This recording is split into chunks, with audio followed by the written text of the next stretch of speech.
News 18 India. किसानों के बहाने हरियाणा के मुख्यमंत्री मनोहर लाल खट्टर ने विपक्ष पर निशाना साधा है। उन्होंने कहा कि जब हम किसानों की बात करते हैं तो विपक्ष को परेशानी होती है। देश में कौन सा राज्य है जो 14 फसलें एमएसपी पर खरीदता है? किस दूसरे राज्य ने किसानों को दिए जाने वाले कर्ज की रकम बढ़ाई है और ब्याज और जुर्माना भी माफ कर दिया है? पंजाब के किसान अपना दर्द व्यक्त कर रहे हैं क्योंकि हरियाणा में किसानों को वो मिल रहा है जो वहां नहीं मिल रहा। किसान समझ गए हैं कौन सी सरकार उनकी हितैषी है। तो उनको एक बड़ी तकलीफ होती है कि हम किसानों की जब बात करते हैं तो उनको लगता है कि किसानों की बात हम क्यों कर रहे हैं। किसान हमारे प्रदेश का अन्नदाता है, देश का अन्नदाता है, तो किसान की तकलीफ के अंदर हम भी शामिल होते हैं। किसानों के नाते से हमने जितना किया है शायद ही कोई और प्रदेश कर रहा हो। आखिर कौन सा ऐसा प्रदेश है जो 14 फसलों को एमएसपी पर खरीदता है? कौन सा ऐसा प्रदेश है जो सब्जी और फलों पर भी भावांतर भरपाई योजना के नाते से करोड़ों रुपया दे रहा है? कौन सा ऐसा प्रदेश है जिसने पिछले 10 सालों से अपने जो मुआवजे की राशि है 10 गुना कर दी हो? कौन सा ऐसा प्रदेश है जो किसानों के नाते से उनके ब्याज और उनका जो पेनल्टी है उसको माफ़ करने की घोषणा करता है? हमने 1750 करोड़ रुपया माफ़ किया है। अब जब इतना से वो काम करेंगे तो तिलमिलाट उनकी स्वाभाविक है।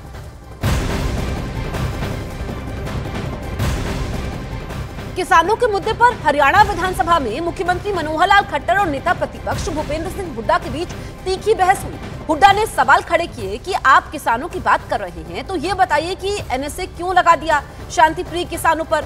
जिसका जवाब मनोहर लाल खट्टर ने दिया और कहा कि किसान जितना प्यारा आपको है उतने प्यारे हमको भी हैं। मैंने खुद हल चलाया है, किसान हूं, किसान का बेटा हूं, मैं किसान के दर्द को समझता हूं।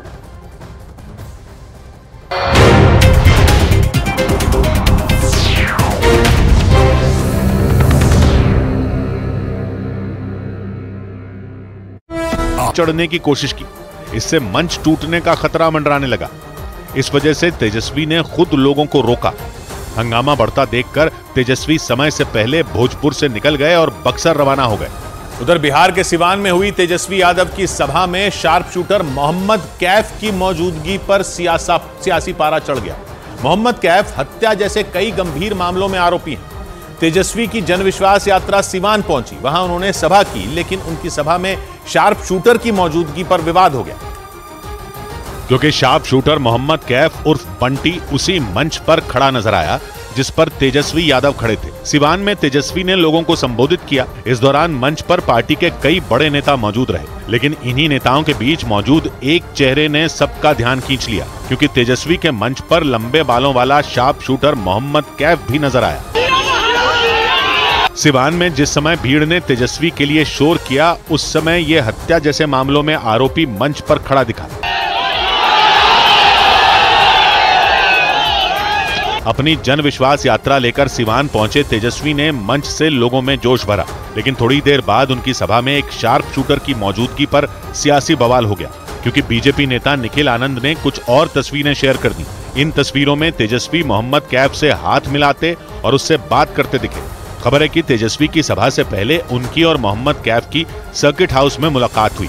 ये तस्वीरें उसी समय की थी। मोहम्मद कैफ सिवान के चर्चित राजदेव रंजन मर्डर केस में आरोपी है। उसका नाम सांसद शहाबुद्दीन के भांजे के हत्याकांड में भी आ चुका है। मोहम्मद कैफ पर 10 से ज्यादा केस दर्ज हैं और इन मामलों में कई में मोहम्मद कैफ जेल भी जा चुका है।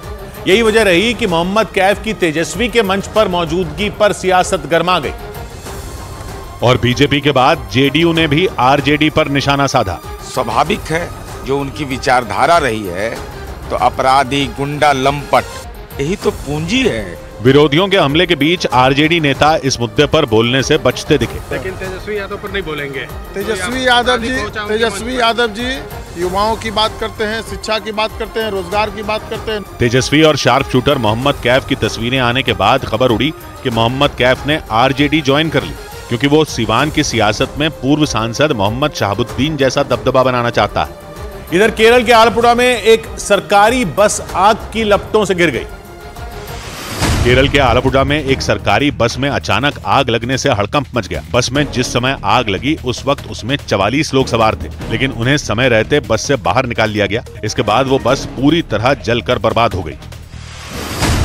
उत्तर प्रदेश के आगरा में पुलिस ने एक मुठभेड़ के बाद 3 बदमाशों को गिरफ्तार कर लिया। उनमें एक बदमाश गोली लगने से घायल हो गया। पुलिस ने दावा किया कि उनके पास से लूटे गए लैपटॉप और मोबाइल फोन के साथ ही हथियार और जिंदा कारतूस भी बरामद किए गए। जयपुर पुलिस ने पिछले 10 साल से फरार आतंकी मिराजुद्दीन को गिरफ्तार करने का दावा किया। उस पर पुलिस ने 25,000 रुपए का इनाम रखा था। बताया गया कि मिराजुद्दीन ने 2014 में कई जगहों पर बम धमाके करने की साजिश रची थी। हालांकि उसकी प्लानिंग नाकाम कर दी गई थी। महाराष्ट्र के पूर्व मुख्यमंत्री मनोहर जोशी का निधन हो गया। वो पिछले कुछ दिनों से बीमार थे। एक दिन पहले ही उन्हें अस्पताल में भर्ती कराया गया था। इधर दिल्ली के अलीपुर इलाके में गैंगस्टर टिल्लू ताजपुरिया के 3 गुर्गे पकड़े गए। दिल्ली के अलीपुर इलाके में पुलिस और गैंगस्टर टिल्लू ताजपुरिया के गुर्गों के बीच मुठभेड़ हो गई। इस मुठभेड़ के बाद पुलिस ने टिल्लू ताजपुरिया के 3 गुर्गों को गिरफ्तार कर लिया। कई राउंड फायरिंग होने की वजह से उनमें 2 के पैरों में गोली लग गई। इस दौरान पुलिस टीम पर भी हमला किया गया, लेकिन पुलिसकर्मी बाल बाल बच गए। कांग्रेस नेता जयराम रमेश ने दावा किया कि पश्चिम बंगाल में टीएमसी और जम्मू कश्मीर में नेशनल कॉन्फ्रेंस के साथ सीटों के बंटवारे पर मंथन जारी है। दोनों राज्यों में हमारे बातचीत इंडिया गठबंधन के सहयोगी दलों से जारी है। समाजवादी पार्टी के बारे में भी ये कहा करता था। लोग कहते थे आप कैसे कह सकते हैं, पर समझौता तो हो गया। कांग्रेस नेता सलमान खुर्शीद ने यूपी की फर्रुखाबाद लोकसभा सीट समाजवादी पार्टी के खाते में जाने पर दुख जाहिर किया। उन्होंने सोशल मीडिया के जरिए अपना दर्द बयां किया। कांग्रेस और समाजवादी पार्टी के बीच हुए समझौते के तहत फर्रुखाबाद सीट समाजवादी पार्टी को दी गई, जबकि वहां से सलमान खुर्शीद चुनाव लड़ते रहे हैं। उधर लखनऊ में बीजेपी दफ्तर के बाहर प्रदर्शन कर रहे शिक्षक भर्ती अभ्यर्थियों और पुलिस के जवानों के बीच धक्का मुक्की हो गई। इसके बाद पुलिस ने हंगामा कर रहे लोगों को जबरन गाड़ी में भरकर वहां से हटा दिया। ये पूरा बवाल तब हुआ जब नियुक्ति पत्र की मांग को लेकर शिक्षक भर्ती के अभ्यर्थी बीजेपी ऑफिस के बाहर धरने पर बैठ गए। और लाख समझाने के बाद भी जब धरना प्रदर्शन खत्म नहीं हुआ तो पुलिस ने उन्हें वहां से जबरन हटाना शुरू कर दिया। इसके बाद तो वहां अफरा तफरी मच गई। लखनऊ में बीजेपी दफ्तर के बाहर से जो तस्वीरें सामने आई, उनमें एक तस्वीर में पुलिस सड़क पर धरना दे रहे शिक्षक भर्ती अभ्यर्थियों को उठाकर वहां से हटाती दिखी। लेकिन पुलिस के लिए मुसीबत तब खड़ी हो गई जब प्रदर्शनकारी एक दूसरे को पकड़कर सड़क पर ही लेट गए। इसीलिए उन्हें सड़क से हटाने में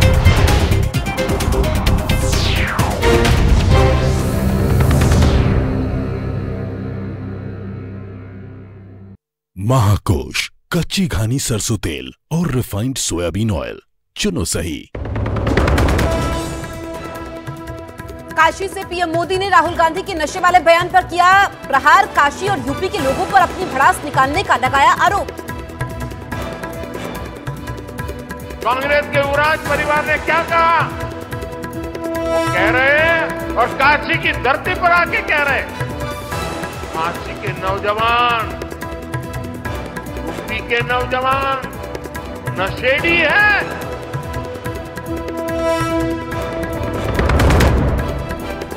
लोकसभा चुनाव की तैयारी पर बीजेपी की बड़ी बैठक आज। जेपी नड्डा सभी राज्यों के चुनाव प्रभारियों के साथ करेंगे बैठक। सूत्रों के हवाले से खबर, यूपी बीजेपी कोर ग्रुप की बैठक में शामिल हो सकते हैं अमित शाह और सीएम योगी।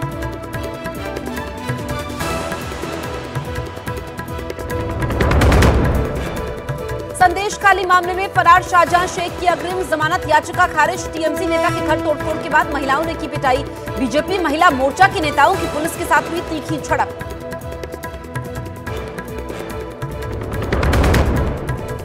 आज सहकारिता के संबंधित 3 बड़ी योजनाओं की सौगात देंगे पीएम मोदी। 11 राज्यों में अन्न भंडारण योजना के तहत कई गोदामों का उद्घाटन करेंगे PM Modi.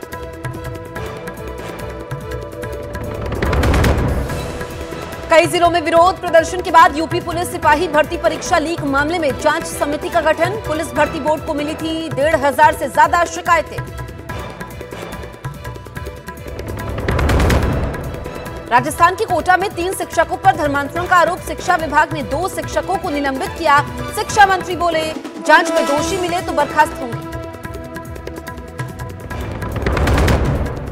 Farrukhabad seat Samajwadi party को देने पर कांग्रेस नेता सलमान खुर्शीद ने जताई नाराजगी। एक्स पर लिखा, मैं टूट सकता हूं लेकिन झुकूंगा नहीं। तो भरूच सीट आम आदमी पार्टी को दिए जाने से अटकलों से अहमद पटेल का परिवार खफा। मुमताज पटेल ने लिखा, जारी रहेगी सम्मान की लड़ाई। महाकोश कच्ची घानी सरसों तेल